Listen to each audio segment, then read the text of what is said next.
সৌদিতে পয়লা শাওয়ালের পর থেকে বন্ধ হবে উমরা ভিসা। বাহরাইনের সড়কে আতঙ্ক সৃষ্টির অভিযোগে ড্রাইভার আটক।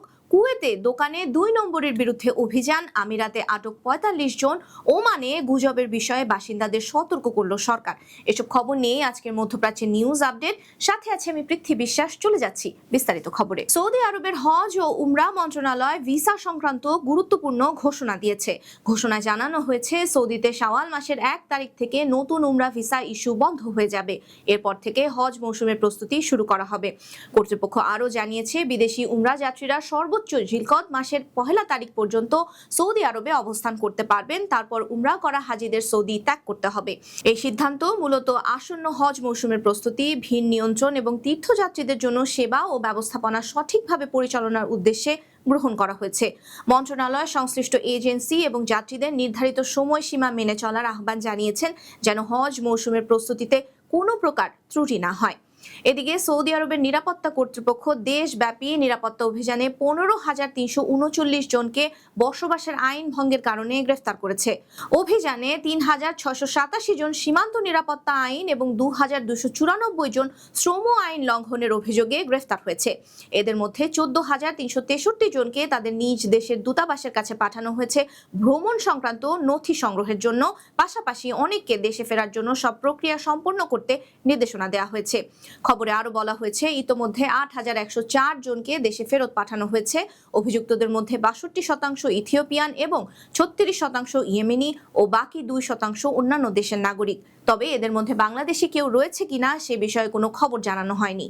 বাহরাইনে জনশৃঙ্খলা ভঙ্গ ও আতঙ্ক সৃষ্টি করার অভিযোগে ৪৫টি গাড়ি জব্দ করেছে কর্তৃপক্ষ। দেশটির general directorate of media and securities culture জানিয়েছে, ইরান সংশ্লিষ্ট হামলার ঘটনাগুলোর পর কিছু চালক ইচ্ছাকৃতভাবে উচ্চ শব্দ সৃষ্টি করে এবং বিশৃঙ্খলভাবে গাড়ি চালিয়ে এলাকা জুড়ে আতঙ্ক ছড়িয়ে দিচ্ছিল, যার ফলে নাগরিক ও বাসিন্দাদের মধ্যে ভয়ের পরিবেশ তৈরি হয়। এছাড়া এসব ঘটনায় জড়িত বেশ কয়েকজন চালককে গ্রেফতার করা হয়েছে এবং তাদের যানবাহন ৬০ দিনের জন্য জব্দ করা হয়েছে। কবে এবং কতজনকে এই ঘটনায় গ্রেফতার করা হয়েছে তা না জানানো হলেও স্বরাষ্ট্র মন্ত্রণালয়ের আল আমান কর্মসূচিতে ডক্টর ওসামা বাহার বাসিন্দাদের এই সংবেদনশীল সময়ে দায়িত্বশীল আচরণ করার আহ্বান জানিয়েছেন। গাড়ির অপ্রয়োজনীয় শব্দের কারণে শিশু, বৃদ্ধ এবং অসুস্থদের মধ্যে ইতোমধ্যে উদ্বেগ বাড়ছিল। এদিকে বাহরাইনে খাদ্যপণ্যের সরবরাহ ও দাম স্থিতিশীল থাকায় যুদ্ধভীতির কারণে বেশি কিনে স্টক করার প্রবণতা অনেকটাই কমে এসেছে। সৌদি আরব ও ইয়েমেন থেকে নিয়মিত সবজি আসছে, তবে ভারত থেকে আকাশপথে আসা কিছু পণ্য এখন ওমান বা সৌদি আরব ঘুরে আসায় সামান্য দামের ওঠানামা দেখা যাচ্ছে। লেবু, টমেটোর দাম খানিক বাড়তি থাকলেও সামগ্রিকভাবে বাজারে খাদ্য সরবরাহ স্থিতিশীল রয়েছে।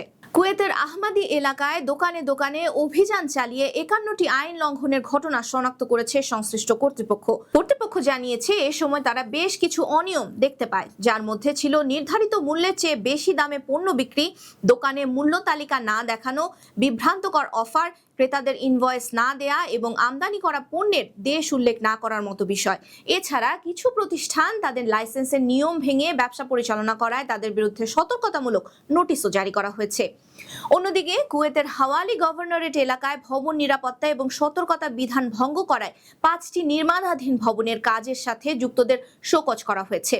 দেশটির সংশ্লিষ্ট নিরাপত্তা কর্তৃপক্ষ গেল ১১ মার্চ হাওয়ালি গভর্নরেটের বিভিন্ন নির্মাণাধীন এলাকায় এসব অভিযান পরিচালনা করে অনিয়মের খোঁজ পায়। কর্তৃপক্ষ জানিয়েছে, নির্মাণস্থলে শ্রমিকদের নিরাপত্তা এবং জনসাধারণের সুরক্ষা নিশ্চিত করতে এ ধরনের অভিযান ভবিষ্যতেও চলবে এবং নিয়ম লঙ্ঘন করলে তাদের বিরুদ্ধে যথাযথ আইনগত ব্যবস্থা নেওয়া হবে।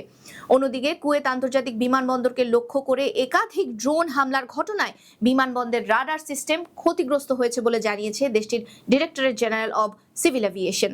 কর্তৃপক্ষ জানিয়েছে, ১৪ মার্চ শনিবার সংঘটিত এই হামলায় কোনো হতাহতের ঘটনা ঘটেনি, তবে গুরুত্বপূর্ণ প্রযুক্তিগত অবকাঠামোর ক্ষতি হয়েছে। আমিরাতের আবুধাবিতে চলমান বিভিন্ন ঘটনার ভিডিও ধারণ করে সামাজিক যোগাযোগ মাধ্যমে ছড়ানো এবং ভুল বা বিভ্রান্তিকর তথ্য প্রচারের অভিযোগে ৪৫ জনকে গ্রেফতার করেছে পুলিশ। কর্তৃপক্ষ জানিয়েছে, বিভিন্ন জাতীয়তার এসব ব্যক্তি ঘটনাস্থলে গিয়ে ভিডিও ধারণ করে অনলাইনে পোস্ট করছিল এবং এর সঙ্গে অসত্য বা ভুয়া তথ্য ছড়াচ্ছিল, যা জনমনে আতঙ্ক সৃষ্টি করতে পারে এবং গুজব ছড়ানোর ঝুঁকি বাড়াতে পারে। গ্রেফতারকৃতরা কোন দেশের নাগরিক তা জানানো হয়নি। আমিরাতের পুলিশ বলেছে এই ধরনের আচরণ জননিরাপত্তা এবং সামাজিক স্থিতিশীলতার জন্য হুমকি হতে পারে, তাই অভিযুক্তদের বিরুদ্ধে আইনি ব্যবস্থা নেওয়া হয়েছে। একই সঙ্গে কর্তৃপক্ষ জনগণকে সতর্ক করে বলেছে, সংবেদনশীল পরিস্থিতিতে কোনো ঘটনা ভিডিও করা বা অসত্য তথ্য সামাজিক মাধ্যমে ছড়ানো আইনগতভাবে দণ্ডনীয় হতে পারে। এই বিষয়ে প্রবাসীদেরও সতর্ক থাকা উচিত বলে মনে করেন দেশটিতে থাকা বাংলাদেশিরা। এদিকে আমিরাতে আগামী কয়েকদিন চরম ভাবাপন্ন আবহাওয়ার তথ্য দিয়েছে দেশটির আবহাওয়া বিভাগ।